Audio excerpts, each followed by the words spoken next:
Hi, Ange, you all right? Good, thanks, Michael. Could just get the team news ahead of the game against Newcastle, please. Where are we at? The main ones, I guess, Dom Solanke, close, but I think we'll err on the side of caution. He won't play on the weekend with the international week. We're kind of made the decision to wait till after that.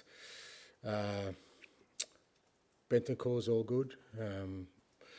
He's trained well, gone through all the protocols, and most importantly, he feels really good training-wise. And the other one this week was Richie, pulled up sore.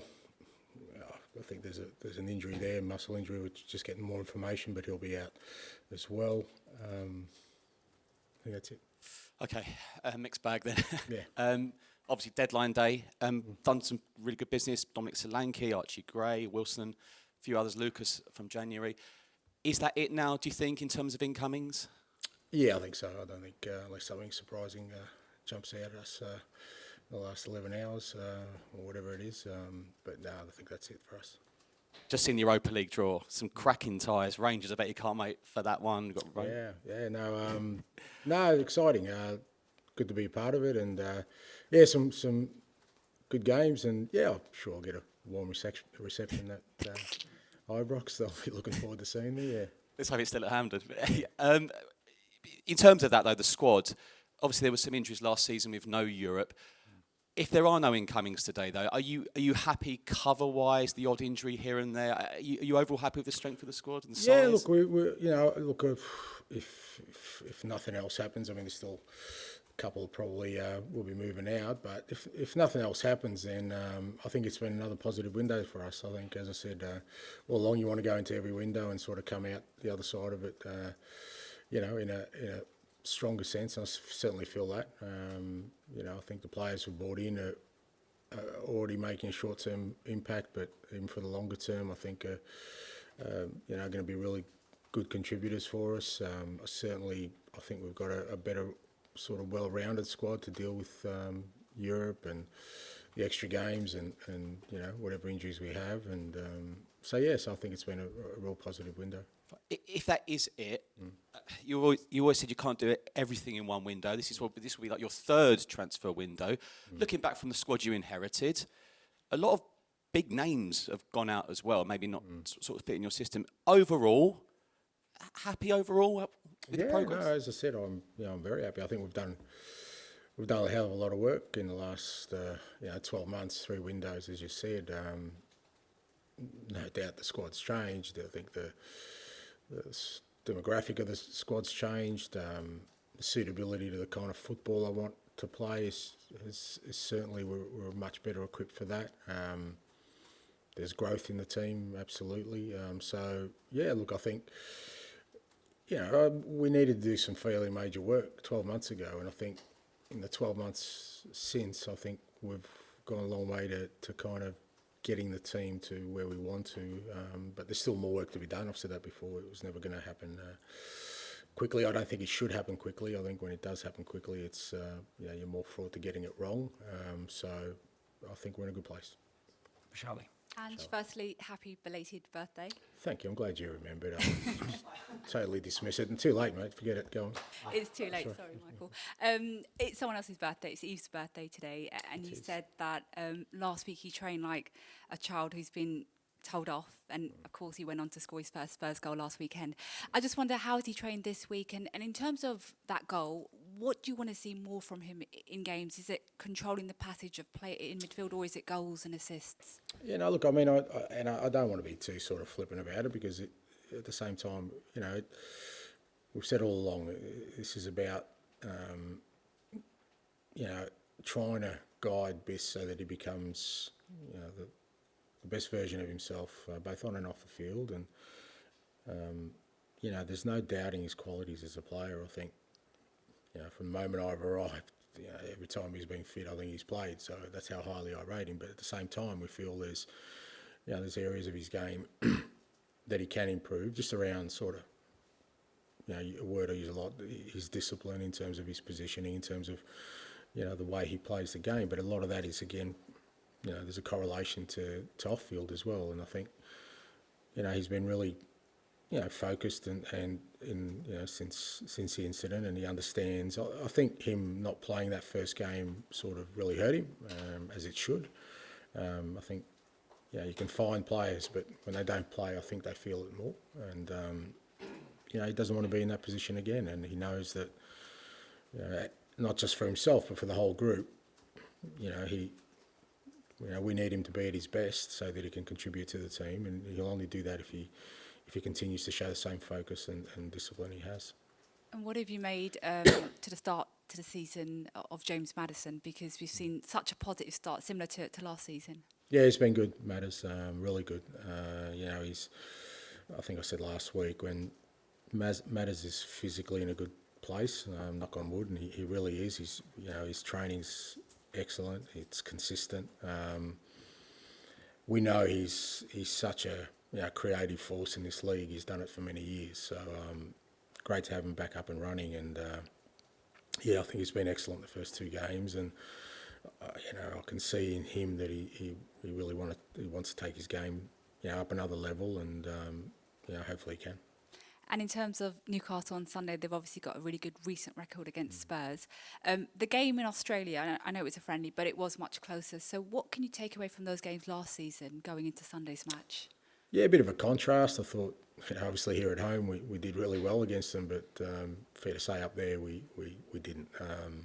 But it was a good learning sort of curve for us, that game, because we started the game okay, but then we conceded, and we kind of lost, probably for the first time all year, our composure in a game, and we allowed them to score quickly, and what it's like up there. The crowd created a brilliant atmosphere for their team, and we just didn't handle it at all well. It was a good sort of learning curve for a lot of our players who, it was their first sort of exposure to a game like that, to an atmosphere like that. So, obviously we want to have learnt from that, but it's still a tough game. I think any time you go up, play against Newcastle on their home ground, it's a tough game. They've got some outstanding players in their team. They're well coached, and it's going to be a great challenge for us. Thanks, Ange. Ian.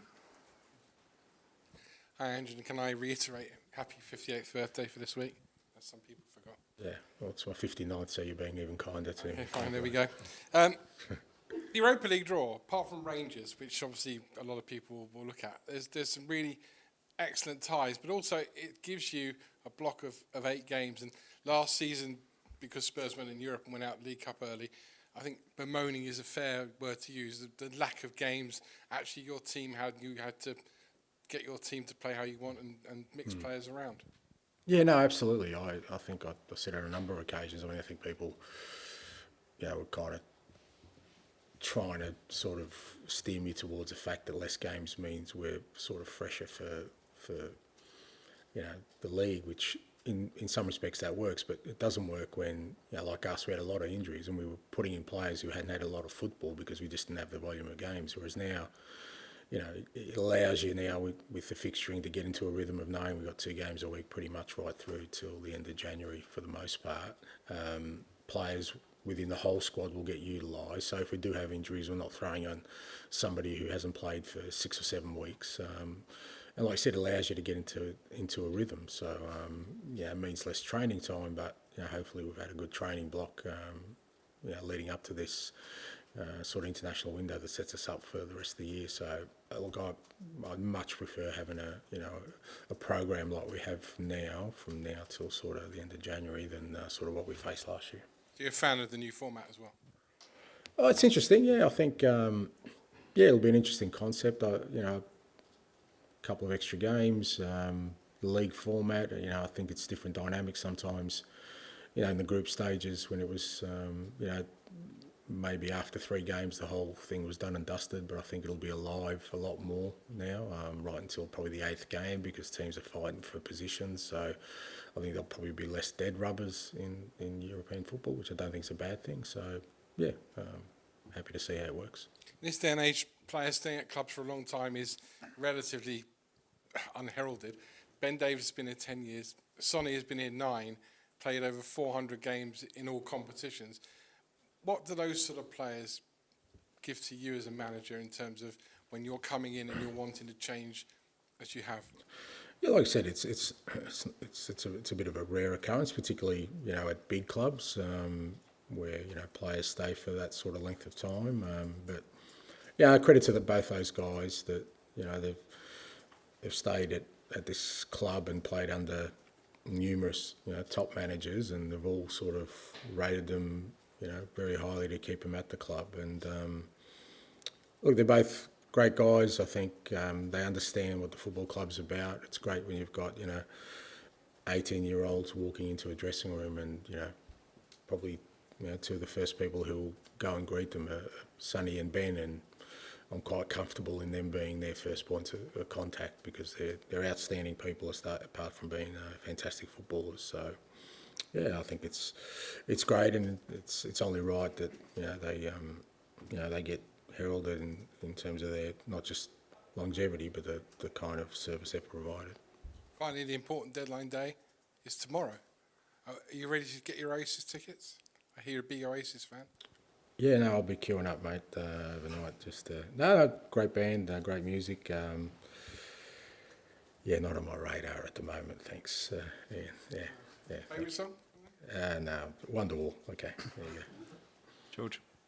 Angelo, I just wondered, in terms of outgoings, if you can just give us an update on the Celso and Regulion, please, and whether you think they'll be staying or possibly next week is another transfer window. Yeah, true. Yeah, so I'm not really sure. Fair to say, I think both players exploring options, and I don't get too involved in that part of it. That's between sort of the players' representatives and the club. But as you said, there's today, but there's other windows open as well. So. We'll see what sort of activity there is, but both are exploring options. Yeah. In terms of the transfer window as a whole, when you joined Tottenham, I know you just mentioned major work. Did you know how much work was needed? Because you've had such a huge number of players come in and out. And why is it so important to just get players out as well as get new ones in? What does that do for you as a manager? If you could just explain your thinking on the window as a whole over the three. Yeah, look, I mean, you never really know until you're right into it, I guess, because you kind of can never assess players until you've worked with them. And it's fair to say there's been, it was a fair departure from sort of the way the club, was playing its football to sort of the way I wanted to play, good, bad or otherwise. It was just different. So when it's different, and I think there was, it was a team that I think was naturally coming to the end of a cycle anyway, a team that, almost had great success in terms of that era of players, so it was kind of coming. So it was a combination of, I guess, me coming in with a different approach and also the end of a cycle. So I knew there'd be some, to put it in gardening terms, mate, it wasn't about pruning, it was a bit more than that. So, and not that I'm a gardener, I've got no idea what I just said is right.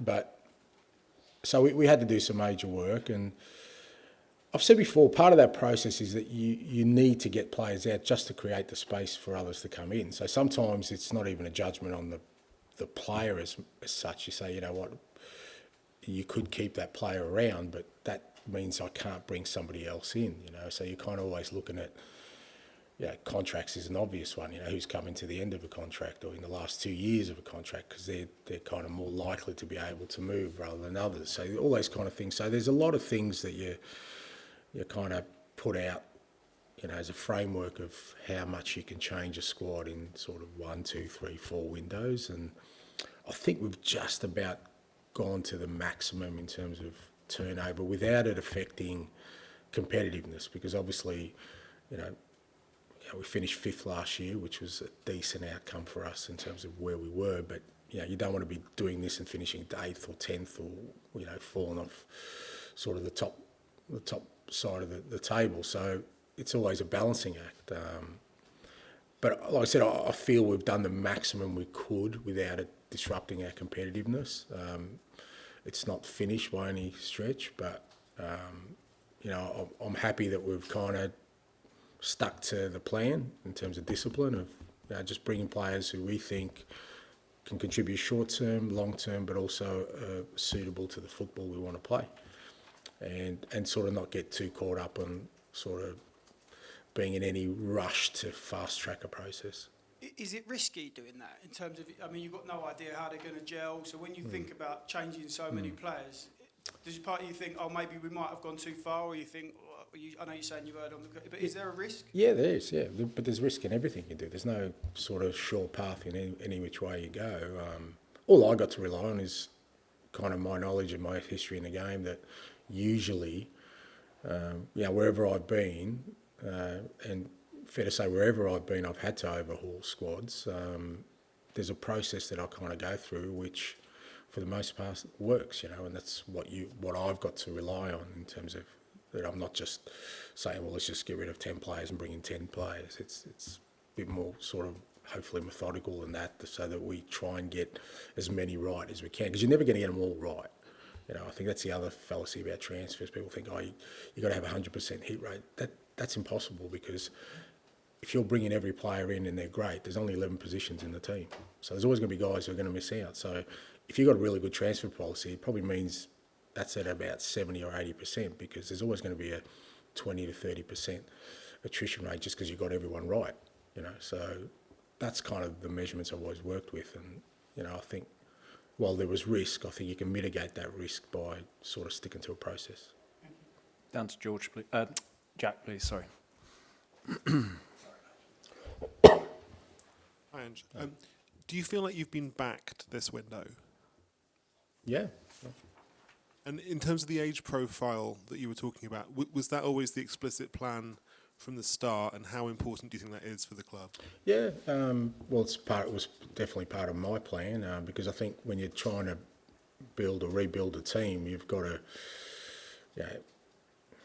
look, all managers hope they're there for the long term, but the reality is that, you don't know how long you'll be there. But I've always kind of tried to build teams that will last, over a cycle, which is 3, 4, 5 years. So you need, as just a sort of natural consequence of that, you're looking at a younger demographic, a team that will grow, that will improve, that will adapt to the challenges ahead. So like I said, when I got here, it was a team that even from a demographic point of view, looked like it was at the end of a cycle. A lot of players who kind of had great careers, but were kind of either ready to move on or getting to the end of it. So that combination with, like I said, a different approach, for me, was definitely part of it, to go younger.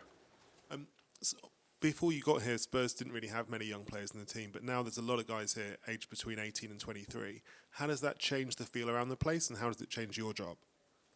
Doesn't really change my job, but, I guess young people bring an energy to it, and, they're excited to be here. They're excited to be at this football club, excited to be playing in the Premier League, I guess, and excited by the challenge ahead. And I think it's a good environment they've come into, because the senior players we do have are, all guys who are still very, very motivated and ambitious as well. So, and I think, it allows them to grow together. They're all kind of in that similar part of their careers, which invariably you're going to have challenges individually and collectively. And I think if they experience them together, it allows them, I think, to overcome those, in a better way. Finally, do you think it's easier to teach your style of football to a younger player than to a 30-year-old? No, it depends. It just depends on the player, It depends on the mindset of the player. I think Sonny is as much a willing learner as Archie Gray, I think it just comes down to the individual. I think it is sometimes easier with younger players, because obviously they're a little bit more open to maybe doing things a different way. But I think in the current climate of, where the world's at with young people, you still, it's not like me, I just tell them what to do and they do it. I think those days are long gone. There still needs to be a narrative of why we're doing what we're doing. And young players now want to be coached. They definitely want the information. They want to know why I'm asking them to do certain things. But again, I enjoy that aspect of it. Okay, finish this section with Ali, please. Just want to ask you about the centre-backs department. Looking from the outside, obviously last season Davies and Sanchez moved on and you were left with 3 natural centre-backs and then others that could kind of fill in. Kind of feels like maybe Radu Dragic has swapped in terms of numbers with Eric Dyer, and maybe you're in a similar position in terms of 3 natural centre-backs. Is that something, there was any temptation to maybe add another natural centre-back? No, and I don't think we're in the same position. I think Radu's a different proposition for us, and certainly with Archie coming into the group and Jed probably not being in the plans initially, but now I think we're in a much different position than we were last year. We've got Ben Davies as well, obviously, who can play at centre-back or at left-back. So, but again, I mean, that's the discipline of it. You know, yeah, we can go out and sign another centre-back, but if the right player's not there, I'm not going to do it. That's as simple as that. I never have, I never will. For me, it's about getting the right people into, and you know, there wasn't an opportunity for us to bring in someone who I thought was going to add to our group, so we don't do it. We've got Ashley Phillips, we've got young Luka Vuskovic who are available again next year, 2 young centre-backs. I don't want to block their pathway by doing something now that, you know, might look from the outside like, you know, we've got another player, but if that player's not going to be suitable to what we're doing, not going to fit in, why would I bring them in, potentially block you know, the path for somebody else? And Richarlison, just want to ask you, how frustrating is it, probably for him as well as yourself, that he's just never really got a rhythm as a Spurs player? Yeah, that's a challenge, I guess, and it's something we've got to look at again. He's been in that cycle for quite a while, even predating me, I guess, and you know, we've put a lot of thought. We took it really sort of conservatively with him, you know, this time. You know, he didn't play in any of the pre-season games. You know, he's really only played 20 minutes of sort of first-team football. But again, you know, obviously he's had a setback, so it's something we're just going to, again, go sort of back with Richie and sort of work through the steps now of getting him back up and running, because, you know, when he's fit, he's such a handful. Even last week, that 20 minutes he played, you can see, you know, the kind of, you know, the options he gives us in that position. But you know, it's like I said, frustrating probably for him as much as anyone else, but frustrating for us too. But you know, it's a reason we kind of brought Dom in. But obviously he picked up an injury in the first couple of games. But again, you know, it's something we'll work with Richie with. Apologies for a bit of a hypothetical, but if Celso and Regulion don't get moves, is that a situation where you just kind of have to integrate them back into your squad, or does it become a little bit of a problem for you?